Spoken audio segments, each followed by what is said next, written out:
Hi guys! Ayan, gagawa tayo ng fruit salad. Ayan, ang ating fruit cocktail. Ayan, nalagyan ko ng kaong pula and then nata de coco green. And then ang ating gatas na malapot and cream. Ayan, so meron pa tayong white nata de coco and another red. So titignan ko kung ilalagay ko dito. Ang ganda ng kulay ng ating fruit salad dahil makulay parang Christmas. Dito kasi sa Pilipinas is maraming nabibiling mga ganto. Kaya sabik ako. Ayan. Paghalu-haluin na natin. Ayan na natin itong ating cream. Okay. Ayan, tik yung ating ginamit na cream. Ayan, para talagang ma-creamy. Ayan. And then, lagyan rin natin ng ating condensed milk. Yes.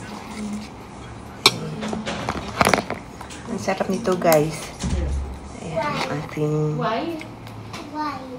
condensed milk. Ayan, halu-haluin natin. Ayan, nakakatakam na. Ito na ang ating fruit salad.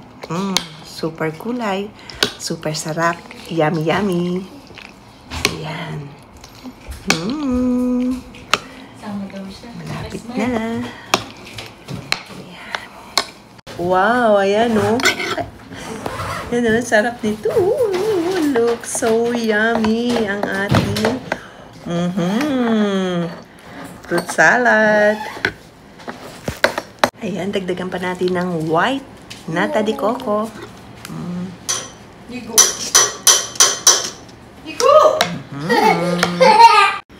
So, ayan. Oh, ang sarap talaga ng ating fruit salad.